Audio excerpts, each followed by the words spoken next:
Akashvani Devikulam spice FM.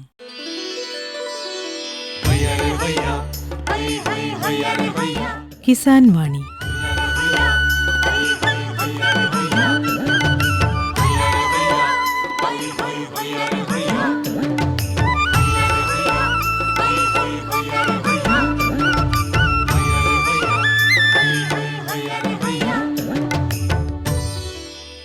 എല്ലാ ശ്രോതാക്കൾക്കും കിസാൻ വാണിയിലേക്ക് സ്വാഗതം.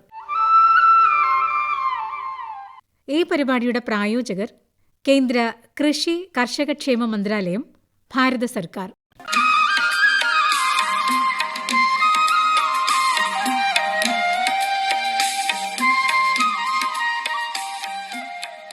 പ്രിയ ശ്രോതാക്കളെ, ഇന്നത്തെ കിസാൻ വാണിയിലേക്ക് സ്വാഗതം.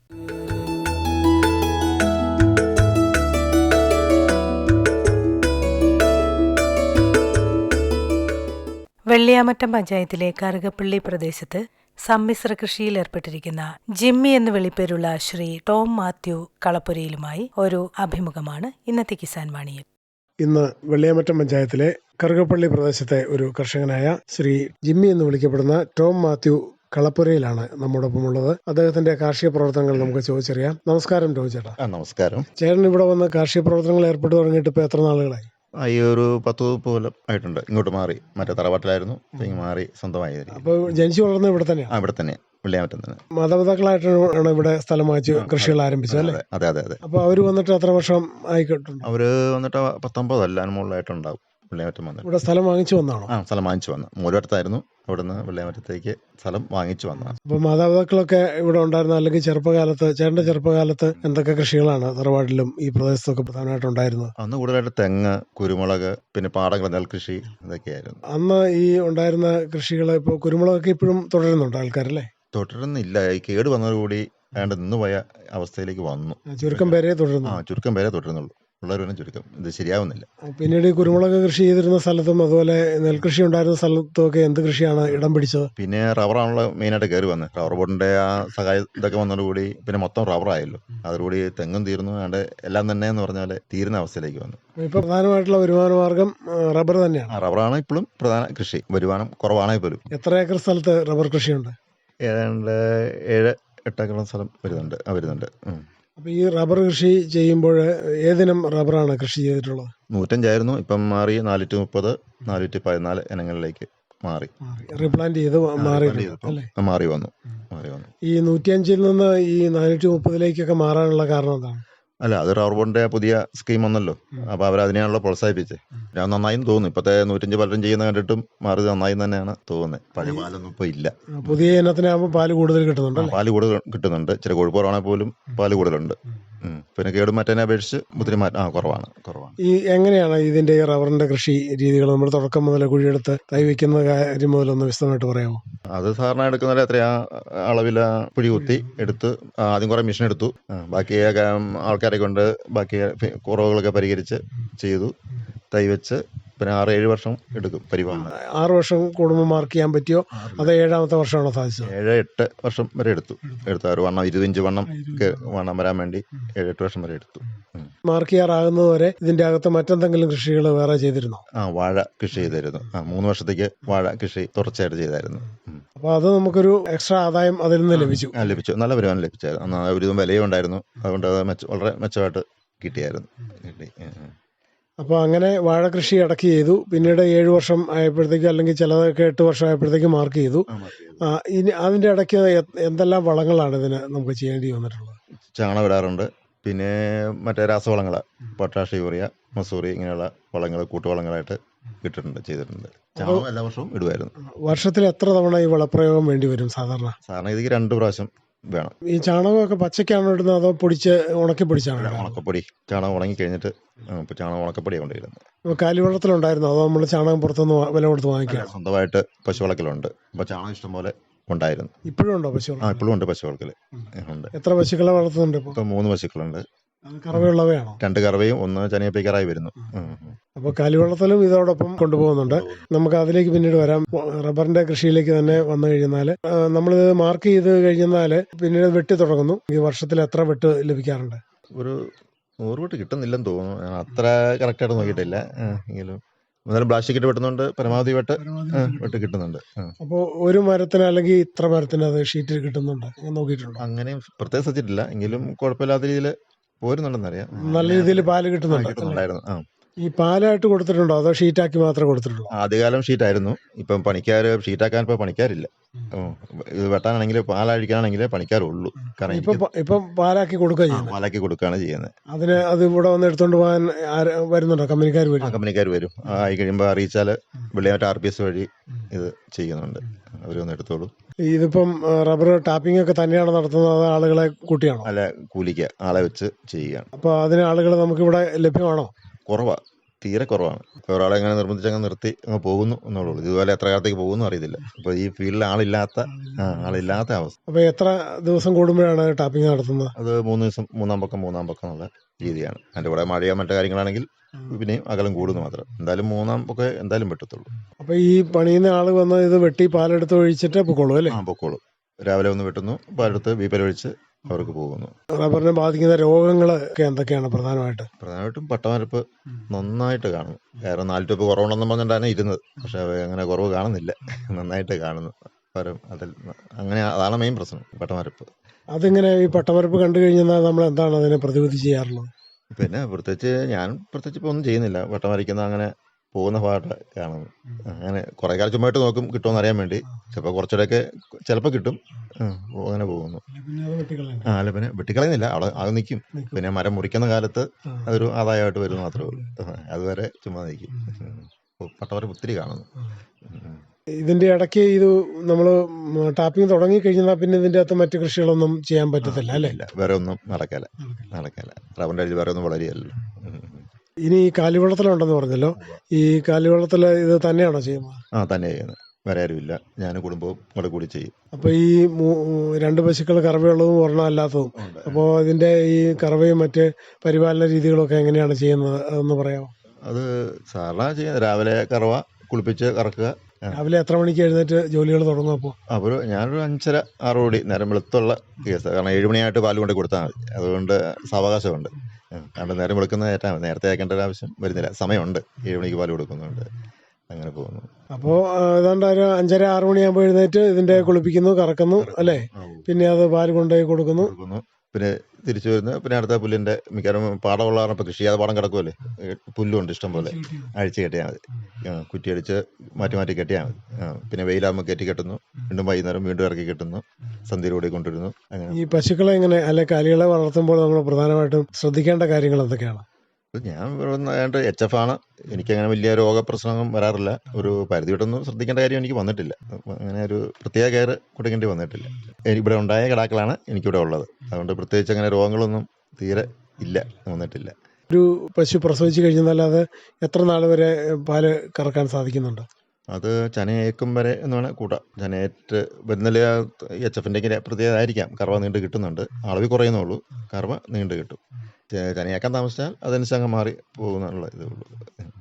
അപ്പോൾ ഇത് രാവിലെ എത്ര ലിറ്റർ പാൽ ഇപ്പോൾ കൊടുക്കാൻ സാധിക്കുന്നുണ്ട്? ഇപ്പോൾ ഒരു 10 ലിറ്റർ പാല് കൊടുക്കുന്നുണ്ട്. നമ്മുടെ ആവശ്യത്തിനെല്ലാം നടക്കുകയും ചെയ്യും. നമ്മുടെ വീട്ടാവശ്യമെല്ലാം നടക്കും. വൈകുന്നേരം വൈകുന്നേരം കറവയില്ല, 2 കറവയേ ഉള്ളൂ. അപ്പോൾ ഈ കാലിത്തീറ്റകളൊക്കെ അതിന്റെ തീറ്റ പുല്ല് മാത്രമേ കൊടുക്കുന്നുള്ളൂ അതോ കാലിത്തീറ്റയൊക്കെ കൊടുക്കുന്നുണ്ട്? കാലിത്തീറ്റയും കൊടുക്കുന്നുണ്ട്.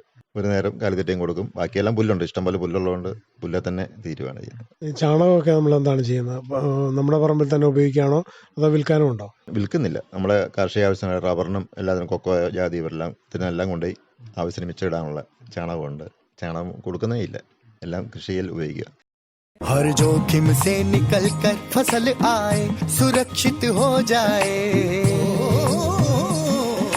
फसल बीमा से हर किसान अब आत्मनिर्भर हो जाए। संकट के समय प्रधानमंत्री फसल बीमा योजना किसानों के लिए वरदान है। अब सूखा पड़े या बाढ़ आ जाए कोई डर नहीं। अब ओले पड़े या कीट पतंगे फसल खा जाए कोई फिक्र नहीं, क्योंकि हमने लिया है प्रधानमंत्री फसल बीमा। बुआई से फसल कटाई तक हर जोखिम का दावा, न्यूनतम प्रीमियम पर अधिकतम भुगतान का वादा। योजना से हर साल जुड़ रहे हैं 5 करोड़ से ज्यादा किसान। अब आपकी है बारी। नजदीकी कृषि कार्यालय, सहकारी समिति, बैंक शाखा, अधिकृत बीमा कंपनी या जन सेवा केंद्र में स्वेच्छा से करा सकते हैं पंजीकरण। फसल बीमा पोर्टल या फसल बीमा ऐप द्वारा भी कराया जा सकता है पंजीकरण। प्रधानमंत्री फसल बीमा योजना, आपकी फसलों का संपूर्ण सुरक्षा कवच। कृषि एवं किसान कल्याण मंत्रालय, भारत सरकार। ഈ കൊക്കോ കൃഷി ഉണ്ടെന്ന് പറഞ്ഞല്ലോ. കൊക്കോ എത്ര മരങ്ങളുണ്ടാവും കൊക്കോ ഇപ്പോൾ കൃഷി ചെയ്യുന്നത്? ഒരു 19 മരത്തിന് മുകളിൽ ഉണ്ടാവും. ഇപ്പോൾ സാധാരണ രീതിയിൽ എല്ലായിടത്തും കൊക്കോ എല്ലാവരും വെട്ടിക്കളഞ്ഞിട്ട് മറ്റു കൃഷികൾ ചെയ്യുന്ന ഒരു സമയത്ത് ഇപ്പോഴും ഈ കൊക്കോ ഇത് വെട്ടിക്കളയാതെ ഇത് സംരക്ഷിച്ചു പോരാനുള്ള കാരണം എന്താണ്? കാരണം എപ്പോഴെങ്കിലും ഒരു ആദായം കിട്ടുമല്ലോ. കൊക്കോ മരത്തിന് പിന്നെ പ്രത്യേകം സംരക്ഷണം വേണ്ടല്ലോ. അത് നമുക്ക് സമയമുള്ളപ്പം അത് ചെയ്താൽ മതി. ഇപ്പം അണ്ണാൻ തിന്നുന്ന കായാണ് പോലെ പറക്കിയെടുത്ത് ഇപ്പോഴത്തെ നല്ല വിലയുണ്ട്. ഇപ്പം കൊക്കോ വിലയുള്ള സമയമാണ്. ഇപ്പോൾ കൊക്കോയ്ക്ക് എന്ത് വില ലഭിക്കുന്നുണ്ട്? ഉണക്ക കൊക്കോ 300 രൂപ മുകളിൽ കിട്ടുന്നുണ്ട്. ഇതുപോലൊരു വില അടുത്ത കാലത്ത് എന്തെങ്കിലും വന്നതായിട്ട് ഓർമ്മയുണ്ടോ? എന്റെ അറിവിലില്ല, ഇത്രയും വില വന്നിട്ട് അറിവിലില്ല. കാരണം പ്രത്യേകിച്ച് ഹൈറേഞ്ച് ഭാഗത്തെല്ലാം എല്ലാവരും കൊക്കോ വെട്ടിയിട്ട് ഏലം കൃഷി ചെയ്യുന്നുണ്ട്. ചോക്ലേറ്റ് ഉണ്ടാക്കാനൊക്കെ ഇത് കൊക്കോ ഇല്ലാതെ പറ്റത്തില്ല. അപ്പം പ്രതീക്ഷ നൽകുന്നുണ്ട്. അപ്പോൾ പ്രത്യേകിച്ച് വിഷമൊന്നും തളിക്കേണ്ട ആവശ്യമില്ല. ഒന്ന് കോതിയൊക്കെ നിർത്തി അണ്ണാന്റെ ശല്യം ഒഴിവാക്കി കഴിഞ്ഞാൽ നമുക്ക് നന്നായിട്ട് സംരക്ഷിച്ചു കൊണ്ടുപോകുന്ന ഒരു വിളയാണ് കൊക്കോ. ആർക്കും വേണം ചെയ്യാം. പെണ്ണുങ്ങൾക്കാണെങ്കിലും ഇതൊക്കെ കൊക്കോ പറിച്ചെടുക്കാനും പറിച്ചെടുക്കുകയൊക്കെ ചെയ്യാനും എളുപ്പമുണ്ട്. ഇവിടെ സാധാരണ ഇതിൽ ഈ കൊക്കോ പച്ചയ്ക്ക് കൊടുക്കാറാണോ ചെയ്തിരുന്നത്, അതോ ഇത് പഴുത്ത് പൊട്ടിച്ചിട്ട് അതിന്റെ പരിപ്പെടുത്ത് പച്ചയ്ക്ക് കൊടുക്കുകയാണോ ചെയ്യുന്നത്, അതോ പരിപ്പെടുത്തിട്ട് അത് പുളിപ്പിച്ച് ഉണക്കിയിട്ട് കൊടുക്കുക? ഏത് രീതിയാണ് ചെയ്തുകൊണ്ടിരിക്കുന്നത്? പുളിപ്പിച്ച് ഉണക്കി കൊടുത്തിട്ടില്ല, പച്ചയും കൊടുക്കുന്നുണ്ട്. പിന്നെ ഈ കുറെ ഉണക്ക് വരുമല്ലോ, എന്തായാലും കുറെ ഇത് ഉണക്കും കൊണ്ടുപോയി ഇവിടെ കൊടുക്കാറുണ്ട്. വേറെ ഇത് കോതി നിർത്ത അങ്ങനെയുള്ള കാര്യങ്ങളൊക്കെ ചെയ്യാറുണ്ടോ? ചെയ്യാറുണ്ട്. ഒന്നെങ്കിൽ പണിക്കാരെ വെച്ചാണെങ്കിലും ചെയ്യാറുണ്ട്. ഈ മഴക്കാലം ആകുമ്പോൾ ഇവിടെ ഈ കൊക്കോയ്ക്ക് ചീച്ചില് രോഗം ഉണ്ടാകാറുണ്ടോ ഈ പ്രദേശങ്ങളിലൊക്കെ? കായ്ക്ക് ഉണ്ടാകാറുണ്ട്. അന്നേരം പിന്നെ ഒരു രക്ഷയില്ല, അതങ്ങ് ഉപേക്ഷിക്കാൻ മാത്രമേ ഉള്ളൂ. സാറിന് ഇവിടെ കുറച്ചുകൂടി ചൂട് കൂടിയ സ്ഥലമായതുകൊണ്ട് ആണെങ്കിലും അത് ഇവിടെയും ഉണ്ടാകാറുണ്ടല്ലേ? ഉണ്ട്, ശരിക്കും ചീക്ക് ശരിക്കും മഴ അടഞ്ഞാണെങ്കിൽ ചീഞ്ഞിരിക്കും, നമുക്ക് കിട്ടിയാല. അപ്പൊ ഈ ബോഡോ മിശ്രിതം തളിച്ചു കൊടുക്കാറുണ്ടോ? ഇല്ല, അതും വളരെ കിട്ടുന്ന ചെയ്യാറില്ല. എന്തായാലും കൊക്കോ കൃഷി ഒരുവിധം ആദായകരമായിട്ട് തന്നെ മുന്നോട്ട് പോകുന്നു ഇപ്പോഴല്ലേ? ഇപ്പത്തെ ഈ വില ഉള്ളതുകൊണ്ട് മെച്ചമായിട്ട് തന്നെ പോകും. ഈ പ്രദേശത്ത് ഇപ്പൊ തെങ്ങ് കൃഷി ഇപ്പം പുതുതായിട്ട് ചെയ്തിട്ടുണ്ടോ, അതോ പഴയ തെങ്ങുകൾ നിൽക്കുന്നത് തന്നെയാണോ ഉള്ളത്? പഴയ തെങ്ങുകൾ നിൽക്കുന്നതാണ് ഉള്ളത്. ഞാൻ പുതിയ കുറെ ചെയ്ത് നോക്കി, എങ്കിലും അത് ഒത്തിരി കേടുവന്ന് പോവുക. ഞാൻ കുറെ നോക്കി, പക്ഷെ ഒന്നും ചുവാകുന്നില്ല. വിൽക്കാൻ തേങ്ങ കിട്ടുന്നുണ്ടോ? വിൽക്കാനില്ല, വീട്ടാവശ്യം കൂട്ടിയാൽ മതി മാത്രമേ ഉള്ളൂ. ബാക്കി വെളിച്ചെണ്ണയാക്കുന്നു. വെളിച്ചെണ്ണ ചിലപ്പം കൊടുക്കാനുണ്ടെങ്കിൽ കൊടുക്കുന്നു എന്ന് മാത്രമേ ഉള്ളൂ. റബ്ബർ, തെങ്ങ്, കൊക്കോ ഇതല്ലാതെ മറ്റ് എന്ത് കൃഷിയാണ് ഇപ്പൊ ചെയ്യുന്നത്? പിന്നെ ഉള്ളത് ജാതിയാണ്. റബ്ബർ വെട്ടി മാറ്റിയെടുത്ത് കുറെ ജാതി വെച്ച് പുതിയതായിട്ട് തുടങ്ങിയിട്ടുണ്ട്. പഴയ ജാതി ഉണ്ട് എന്ന് മാത്രമേ ഉള്ളൂ. അത് ബഡ് ജാതിയാണോ നട്ടിരിക്കുന്നത്?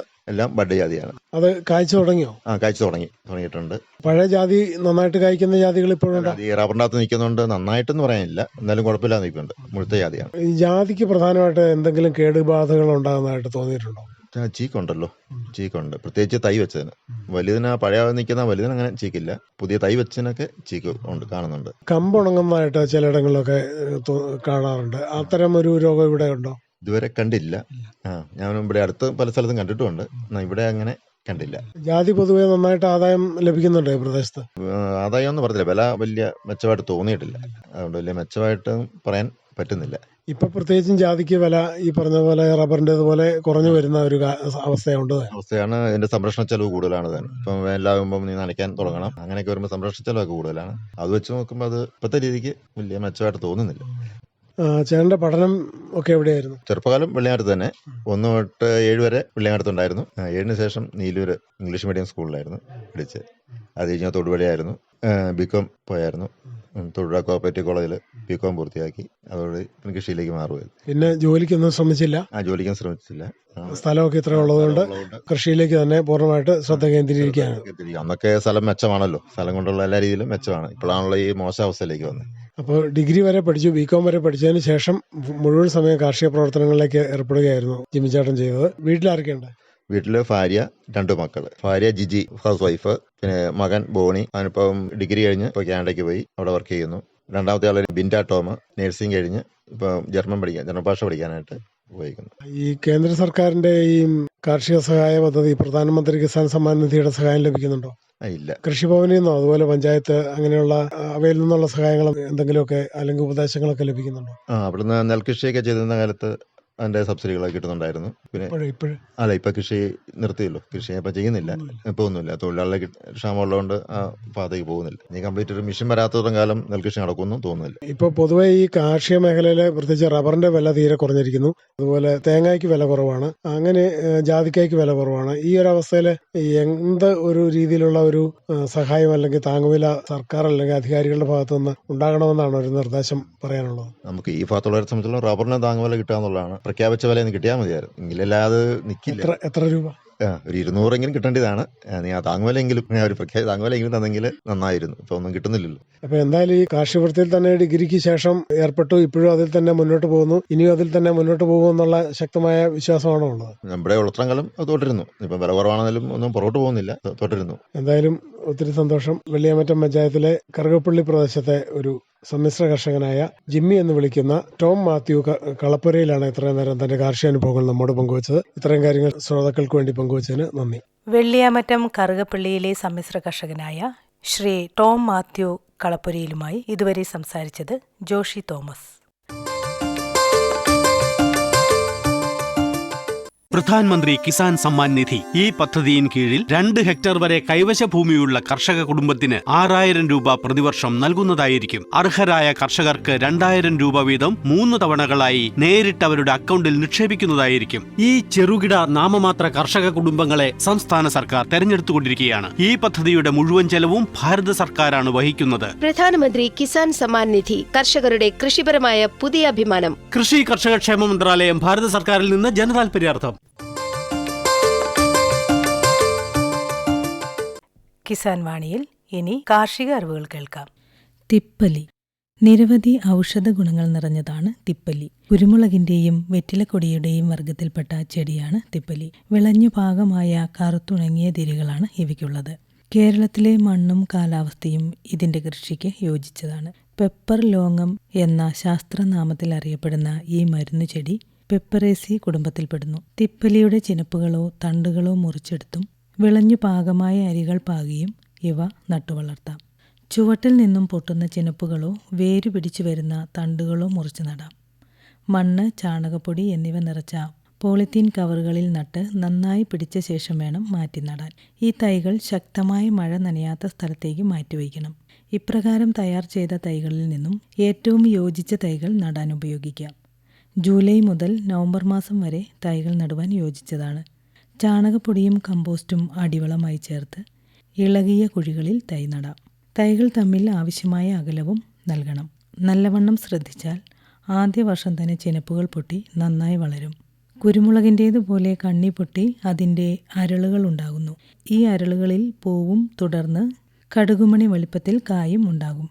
കായകൾ പഴുക്കുമ്പോൾ പച്ച നിറം മാറി ഇവ കറുത്ത പോലെ വരും. അപ്പോൾ പറിച്ചുണക്കി സൂക്ഷിക്കാം.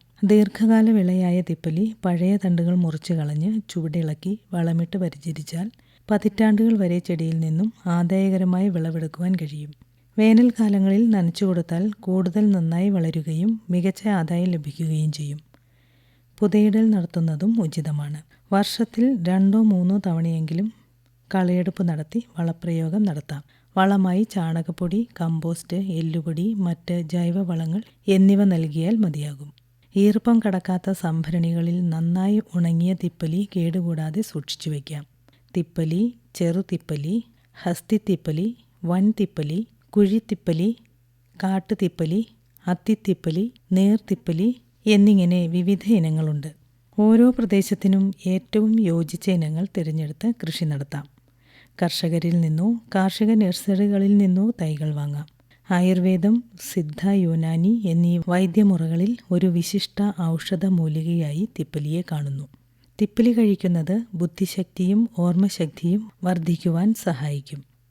ഇവയെ ത്രികടുവിൻ്റെ ചുക്ക്, മുളക്, തിപ്പല്ലി കൂട്ടത്തിൽ ഉൾപ്പെടുത്തിയിരിക്കുന്നു. ദഹനശക്തി വർദ്ധിപ്പിക്കുന്നതിന് തിപ്പല്ലിക്ക് കഴിവുണ്ട്. പിപ്പല്ലാസ്യവത്തിൻ്റെ പ്രധാന ഔഷധം തിപ്പല്ലിയാണ്. തിപ്പല്ലി ഒരു നല്ല കാസവിനാശിനി കൂടിയാണ്. തിപ്പല്ലി ഉണങ്ങിയത് വാതം, കഫം, ചുമ തുടങ്ങിയവയ്ക്ക് പ്രതിവിധിയായി ഉപയോഗിക്കുന്നു. രുചിയെ ഉണ്ടാക്കുകയും ഹൃദയപ്രസാദം വരുത്തുകയും ചെയ്യുന്ന ഒന്നുകൂടിയാണ് തിപ്പല്ലി. ഉണങ്ങിയ തിപ്പല്ലി പഴകിയാൽ ഏറ്റവും നല്ലതാണ്. നിരവധി രോഗങ്ങൾക്ക് പ്രതിവിധിയായി തിപ്പല്ലി തനിച്ചും മറ്റു മരുന്നുകളോട് ചേർത്തും ഉപയോഗിച്ചു വരുന്നു. നിരവധി ഗുണങ്ങളുള്ള തിപ്പല്ലിയെ കൂടി ഇടവിളയായി കൃഷിയിടത്തിൽ ഉൾപ്പെടുത്തുന്നത് വളരെ നല്ലതാണ്. ഔഷധ ഗുണമേറും ദശപുഷ്പങ്ങൾ. കേരളത്തിൻ്റേത് എന്ന് അവകാശപ്പെടാവുന്ന ഒരു കൂട്ടം ഔഷധ ചെടിയാണ് ദശപുഷ്പങ്ങൾ. ഇന്ത്യയിൽ മറ്റിടങ്ങളിലും ഇവ ധാരാളമായി കാണപ്പെടുന്നുവെങ്കിലും ദശപുഷ്പങ്ങൾ എന്ന പേരിൽ ഉപയോഗിക്കുന്നത് കേരളത്തിൽ മാത്രമാണ്. ദശപുഷ്പങ്ങളെ ഔഷധങ്ങളായി മാത്രമല്ല ചില ആചാരങ്ങളുടെ ഭാഗമായും കേരളീയർ പരിഗണിച്ചിരുന്നു. കർക്കിടക മാസത്തിൽ ശീവോതി വയ്ക്കുക എന്നൊരു സമ്പ്രദായം കേരളത്തിൽ നിലനിന്നിരുന്നു. ദശപുഷ്പങ്ങൾ പ്രാർത്ഥനയ്ക്കും പൂജയ്ക്കുമായി ഉപയോഗിച്ചിരുന്ന ഒരാചാരമായിരുന്നു അത്. പണ്ടുകാലത്ത് ദശപുഷ്പങ്ങളെ സ്ത്രീകൾ തലയിൽ ചൂടിയിരുന്നു. ഇവയെ ഐശ്വര്യദായകങ്ങളായാണ് കേരളീയർ കരുതിയിട്ടുള്ളത്. വിഷവൈദ്യത്തിലും പൂജാതി കർമ്മങ്ങളിലും ധാരാളമായി ഇവയെ ഉപയോഗപ്പെടുത്തുന്നുണ്ട്. ഗ്രഹദോഷങ്ങളുടെ കാഠിന്യം കുറയ്ക്കുന്നതിനും ഐശ്വര്യമുണ്ടാകുന്നതിനും വീടിനു ചുറ്റും ദശപുഷ്പങ്ങളെ നട്ടുവളർത്തുന്നത് വളരെ നല്ലതാണെന്ന് പറയപ്പെടുന്നു. പേര് സൂചിപ്പിക്കുന്നത് പോലെ തന്നെ 10 വിധത്തിലുള്ള ഔഷധ സസ്യങ്ങളാണ് ഇതിൽ ഉൾപ്പെട്ടിട്ടുള്ളത്. കറുക, സൈനഡോൺ ഡാഗ്ഡൈലോൺ എന്ന ശാസ്ത്രനാമമുള്ള ഈ പുല്ലിനം ഇന്ത്യയൊട്ടുക്ക് ധാരാളമായി കണ്ടുവരുന്നു. ത്വക്ക് രോഗങ്ങൾ, വ്രണം, രക്തസ്രാവം തുടങ്ങിയ അവസ്ഥകളിൽ ഇത് വളരെ വിശേഷപ്പെട്ട ഒരൗഷധം കൂടിയാണ്. കയ്യോന്നി അഥവാ കഞ്ഞുണ്ണി. ഇരുണ്ട നിറത്തിൽ തണ്ടുകളോട് കൂടിയ ഈ ചെറു സസ്യത്തിൻ്റെ ശാസ്ത്രനാമം എക്ലിപ്റ്റ ആൽബ എന്നാണ്. വളരെ സുപരിചിതമായ ഇത് മുടിയുടെ സൗന്ദര്യം വർദ്ധിപ്പിക്കുന്നതിനും മുടി വളരുന്നതിനും ധാരാളമായി ഉപയോഗിക്കുന്നു. ഉഴിഞ്ഞ. വയലരികിലും ചതുപ്പുനിലങ്ങളിലും ധാരാളമായി കണ്ടുവരുന്ന ഇത് നീർപിടുത്തം അകറ്റുന്നതിനും മുടി വളരുന്നതിനും മൂത്രത്തിലെ കല്ലിൻ്റെ അസുഖം ശമിപ്പിക്കുന്നതിനും വളരെ വിശേഷപ്പെട്ടതാണ്. ചെറുവുള അഥവാ ചെറുള. ഏർവ ലെനേറ്റ എന്ന് പേരുള്ള ഈ ചെറുസസ്യം മൂത്രാശയ രോഗങ്ങൾക്കും പനി, കഫക്കെട്ട് എന്നിവയ്ക്കും വളരെ ശ്രേഷ്ഠമായ ഒരൗഷധമാണ്. തിരുതാളി. എപ്പോമിയ സെപ്പിയേറിയ എന്ന ശാസ്ത്രനാമത്തോടു കൂടിയ ഇത് ഒരു വള്ളിച്ചെടിയാണ്. തോടുകളുടെയും നീരരുവികളുടെയും പാർശ്വങ്ങളിൽ ധാരാളമായി കാണപ്പെടുന്നു. പൂവാങ്കുരുന്നില. വെർണോണിയ സിനേറിയ എന്ന ശാസ്ത്രനാമമുള്ള ഇത് പനിക്കും ജലദോഷം, ചുമ എന്നിവയ്ക്കും കൈക്കൊണ്ട ഒരൗഷധമാണ്. മുക്കുറ്റി. ഔഷധ രൂപേണയല്ലാതെ പൂജാതി കർമ്മങ്ങളിലും ഈ ചെടി ധാരാളമായി ഉപയോഗിക്കുന്നു. തൊണ്ടവേദന, നീർപിടുത്തം, ശ്വാസം മുട്ടൽ തുടങ്ങിയ രോഗങ്ങൾക്ക് അഗ്രഗണ്യമായ ഇതിൻ്റെ ശാസ്ത്രനാമം ബയോഫൈറ്റം സെൻസിറ്റൈവം എന്നാണ്. നിലപ്പന. പ്രധാനമായും കിഴങ്ങ് ഔഷധ രൂപത്തിൽ ഉപയോഗിക്കുന്ന ഒരു സസ്യമാണിത്. രോഗപ്രതിരോധ ശേഷി വർദ്ധിപ്പിക്കുന്നതിനും ശരീരപുഷ്ടിക്കും ഇത് ശ്രേഷ്ഠമാണ്. കുർക്കുലിഗോ ഓർക്കിയോയിഡസ് എന്നാണ് ഇതിൻ്റെ ശാസ്ത്രനാമം. മുയൽ ചെവിയൻ. ടോൺസിലൈറ്റിസിനും ജലദോഷത്തിനും പനിക്കും വളരെയധികം ഫലപ്രദമായ ഒരു സസ്യമാണിത്. മഴക്കാലത്ത് ധാരാളമായി കാണപ്പെടുന്നു. എമീലിയ സോഞ്ചിഭോളിയ എന്നാണിതിൻ്റെ ശാസ്ത്രനാമം. വിഷ്ണുക്രാന്തി. ഇവോൾവുലസ് അൽസിനോയിഡസ് എന്ന ശാസ്ത്രനാമമുള്ള ഇത് തറയിൽ പടർന്നു വളരുന്ന ഒരു ചെടിയാണ്. അത്ര സാധാരണമായി കണ്ടുവരാത്ത ഈ ചെടി വിട്ടുമാറാത്ത പനി, ജലദോഷം തുടങ്ങിയവയ്ക്ക് ശ്രേഷ്ഠമാണ്. മുമ്പ് പറഞ്ഞ 10 ഔഷധങ്ങൾക്കും വെവ്വേറെ ഔഷധ ഗുണങ്ങൾ പറഞ്ഞിട്ടുണ്ടെങ്കിലും ഇവയെല്ലാം ഒരുമിച്ച് ഉപയോഗിക്കുന്ന ദശപുഷ്പം എന്ന ഔഷധയോഗത്തിന് ഇതുകൂടാതെ മറ്റു ഗുണങ്ങളും ഉണ്ട്. പ്രധാനമായും കുട്ടികൾക്കുണ്ടാകുന്ന രോഗങ്ങൾ, ത്വക്ക് രോഗങ്ങൾ തുടങ്ങിയവയ്ക്കും ഇവ ഉപയോഗിക്കുന്നു. അതിനാൽ തന്നെ ആയുർവേദ വൈദ്യശാസ്ത്രത്തിന് കേരളത്തിൻ്റേതായ ഒരു ശ്രേഷ്ഠമായ സംഭാവനയാണ് ദശപുഷ്പങ്ങൾ എന്ന ഔഷധയോഗം. കാർഷിക അറിവുകൾ, ടോം മാത്യു കളപ്പുരയിലുമായുള്ള അഭിമുഖം എന്നിവയാണ് കിസാൻ വാണിയിൽ ശ്രോതാക്കൾ ഇതുവരെ കേട്ടത്.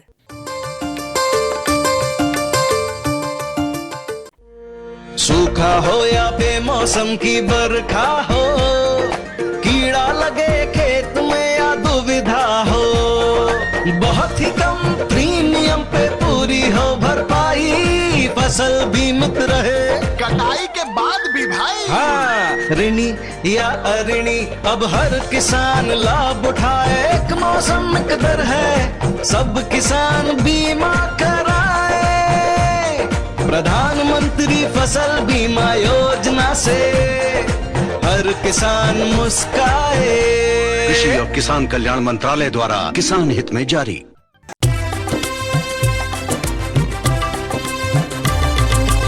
സഹകരണത്തിൻ ബലത്തിൽ വികാസത്തിനു ചുവട് വയ്ക്കാം.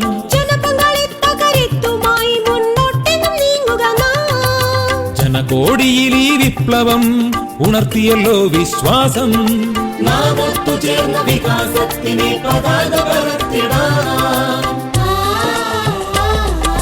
സഹകരണം നമ്മുടെ വികാസത്തിൻ പ്രതീകം.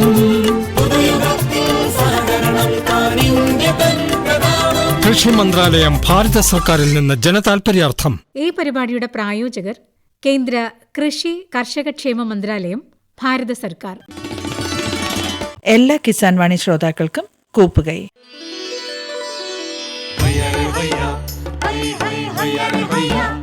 കിസാൻ വാണി സമാപിക്കുന്നു.